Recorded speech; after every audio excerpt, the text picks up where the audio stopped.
Bonjour à toutes et bonjour à tous, je vais vous parler de la pleine lune dans l'axe Taureau-Scorpion. Si cette vidéo vous plaît, je vous invite à liker et je vous invite aussi à laisser un commentaire. À tout de suite. J'aimerais vous parler de cette pleine lune dans l'axe Scorpion et Taureau. Nous avons d'un côté la lune dans le signe du Taureau et de l'autre côté le soleil dans le signe du Scorpion.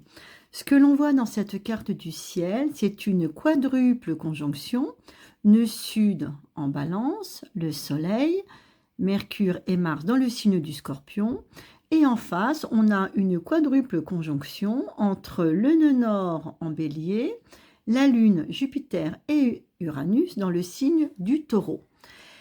J'aimerais vous parler vraiment de cette pleine lune dans l'axe Taureau-Scorpion qui montre quand même une pleine lune et une période qui va être jalonnée d'obstacles en tout genre et de pressions violentes, qui risquent d'être violentes. Pourquoi? Parce que le Scorpion est un signe intense qui doit apprendre à mourir et renaître. Souvent, un natif Scorpion aura dans sa vie des défis majeurs où il devra absolument apprendre à lâcher prise. C'est vraiment la leçon essentielle d'un natif Scorpion. Pour ce faire, on va proposer au Scorpion de visualiser l'animal des verts pâturages, le taureau, de vivre les qualités du taureau, qui sont des qualités de placidité, de stabilité. Le soleil Scorpion représente dans les vies passées des morts violentes, des événements extrêmement éprouvants qui ont pu se faire dans le passé, mais aussi dans la généalogie. Le Scorpion est un signe qui peut flirter avec les choses extrêmement difficiles et avec la mort aussi. Et le Taureau est un signe qui va faire en sorte de vivre et de célébrer la vie. Donc cet axe est relié à l'axe Eros et Thanatos, la force de vie et la force de mort qui s'affrontent. Ici, dans une très belle opposition. Que dire de cette pleine lune? Il va falloir calmer les tensions absolument. Il va falloir dompter nos peurs, nos résistances, nos blocages. Ce qu'il serait intéressant, c'est de s'interroger sur les projets que l'on aimerait mener à bien. Cette lune qui est dans le signe du Taureau est dans ce que l'on appelle la maison 11, qui est la maison des projets, des groupes d'affinité d'esprit et du futur. La lune à côté de Jupiter dit « et si maintenant on faisait des projets stables, des projets intéressants, des projets qui vont nous faire plaisir ?» Alors, le soleil est quand même dans la maison 5 que l'on appelle la maison de la créativité, des loisirs, de la fête et des plaisirs. La chose que l'on peut vraiment faire en ce moment, étant donné cette actualité où j'ai envie de dire les nouvelles sont plus désastreuses les unes que les autres, c'est de ne pas oublier d'être vivant et de faire la fête. Le domaine festif est accentué dans cette révolution solaire, de même que le domaine créatif et le domaine des enfants. J'aimerais vous parler maintenant de Pluton. Pluton fait ce que l'on appelle une croix en T. Pluton pourrait apporter ici ce qu'on appelle des sanctions karmiques du destin, des événements difficiles à vivre et des événements difficiles à comprendre. Il faut faire preuve d'une grande force intérieure en ce moment. Il est vraiment bon de faire un travail sur l'ombre, sur les aspects sombres de notre personnalité, sur peut-être réfléchir à la peur peut-être d'être anéanti, d'être désintégré, ou aussi d'imploser. Pluton pourrait faire émerger une terrible résistance au changement et pourrait également mettre en lumière des haines et des colères refoulées, des secrets de famille assez terribles. Cette pleine lumière que va apporter la pleine lune pourrait montrer aussi nos parts d'ombre. La leçon de cette pleine lune est de ne pas incriminer les autres si nos résultats sont décevants, de ne pas projeter sur les autres nos propres inaptitudes, de ne pas chercher et trouver des coupables, mais plutôt d'être dans une attitude de bienveillance par rapport à soi et par rapport à la vie en général. C'est une pleine lune qui nous annonce quand même un tournant dans notre vie et qui nous invite à ne pas sombrer dans les abîmes d'une vie chaotique. Il pourrait y avoir de grands moments de violence, une certaine notion de destruction et le besoin d'éloigner à tout prix les personnes autour de nous qui nous semblent toxiques. Vénus est un atout majeur. Alors, Vénus est dans le domaine de l'immobilier, de la maison, du foyer. Je vous invite à trouver un lieu propice au ressourcement, à vous adonner à l'art de concocter de bons petits plats, cuisiner pour les gens que vous aimez, vous inscrire à des cours de chant. Je vous invite à méditer, à faire du yoga, tout simplement vous poser, ralentir le rythme et respirer profondément. Vénus se trouve ici. Vénus se trouve dans ce que l'on appelle la maison 4, la maison du foyer, du ressourcement, des lieux où on se sent bien. Vénus fait un magnifique trigone à Pluton. Ce trigone entre Vénus et Pluton est très favorable pour les projets immobiliers. Si vous voulez embellir votre maison, si vous voulez vendre, acheter, faire des transactions immobilières, le moment est tout à fait bien choisi, à condition, bien sûr, de demander des garanties, bien évidemment. Ce fameux Pluton qui est ici, qui fait une croix en T, pourrait évidemment apporter des obsessions puissantes et consumantes. On pourrait revenir inlassablement sur une problématique en étant dans l'incapacité de penser à autre chose. Pluton est une planète puissante qui est très très très difficile à canaliser. Le fait qu'elle fasse un carré au Soleil pourrait apporter un grand questionnement sur notre propre identité, sur nos valeurs, notre capacité à gérer notre vie. Elle pourrait apporter un côté sombre, une image sombre de nous-mêmes. Elle pourrait mettre un voile et nous empêcher de voir nos richesses.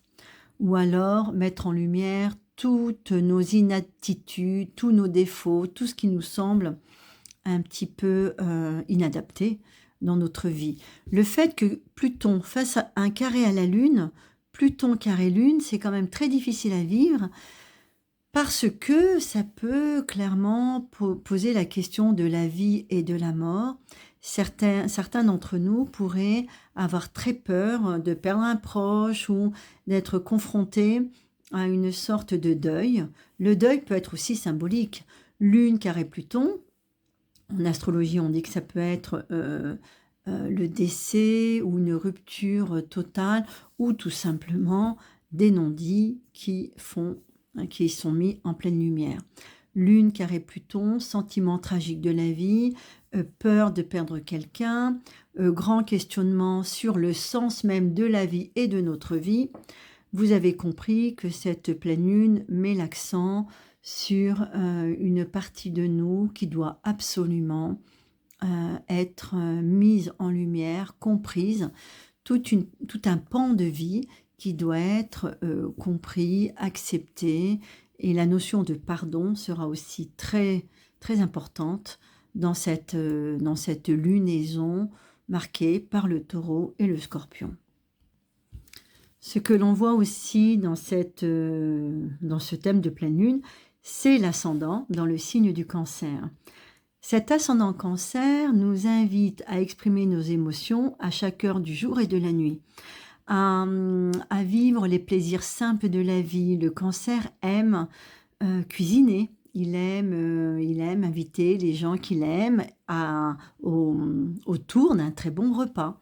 Le Cancer, ça peut être cuisiner, ça peut être réaménager son espace, ça peut être aussi cultiver ses fleurs vu le temps chez soi plutôt, écrire, composer, ça peut être aussi tout ce qui est créatif, c'est-à-dire écrire des contes, lire des contes, redevenir un enfant dans sa spontanéité. Cet ascendant Cancer peut aussi provoquer une vulnérabilité émotionnelle et le fait d'être dans une période très susceptible. Cette pleine lune du 28 octobre met l'accent sur notre besoin de construire une vie en partant de choses très simples, en commençant déjà par choisir sa place et son lieu de vie. Où habites-tu? Voilà.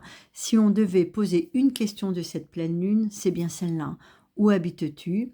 Une autre question serait, est-ce que le lieu dans lequel tu vis te convient? Comment va ta vie de couple?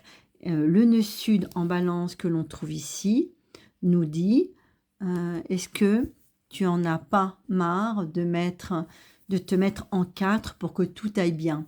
Le nœud sud en balance nous dit qu'il faut arrêter toutes ces attitudes de compromis qui font qu'on finit par se perdre. Le nœud sud balance nous invite à avoir un ego à offrir dans la relation, c'est-à-dire penser à soi.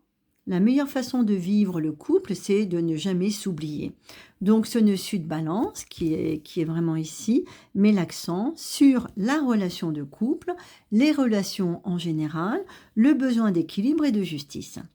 Le nœud sud balance nous invite à prendre soin de nous, à faire en sorte de nous trouver beaux et de faire en sorte que l'autre nous trouve aussi beaux. C'est très important de se sentir aimé et valorisé dans tout type de relation d'ailleurs. Cette lune en haut à côté de Jupiter est quand même très favorable malgré le fait qu'elle forme un carré à Pluton. Ça c'est quand même assez dangereux.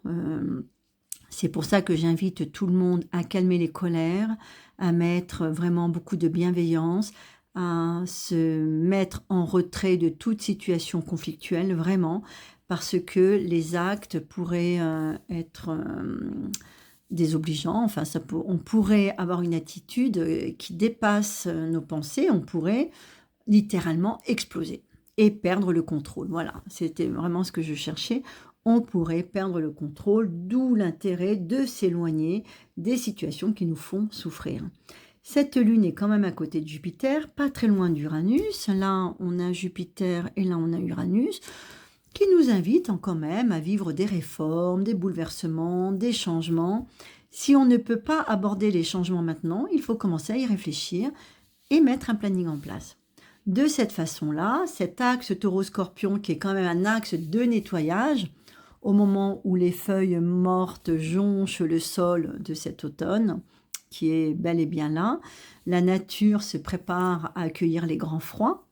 Donc le moment est venu de se ressourcer, de se retirer de toute forme d'agitation et de mettre en place des projets qui pourraient nous faire vibrer.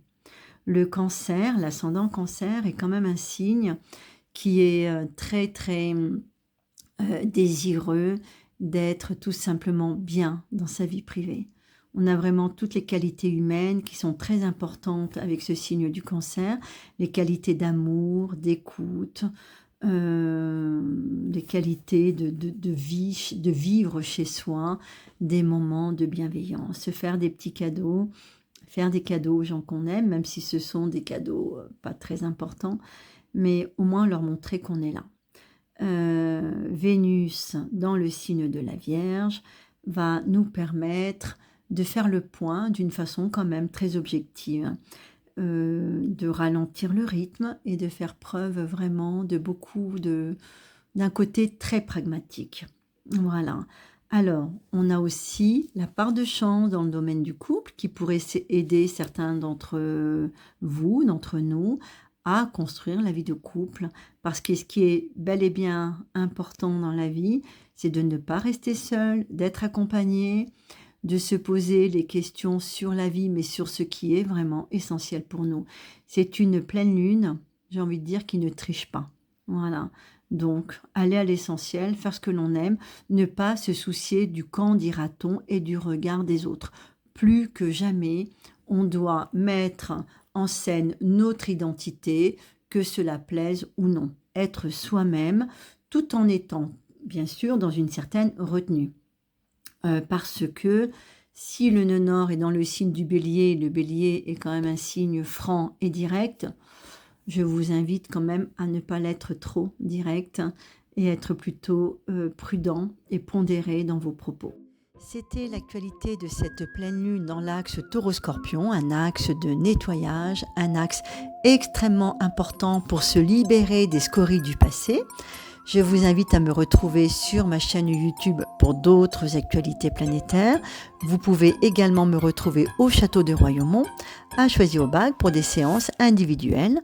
Ces séances peuvent être également faites par téléphone ou par Skype. À très bientôt.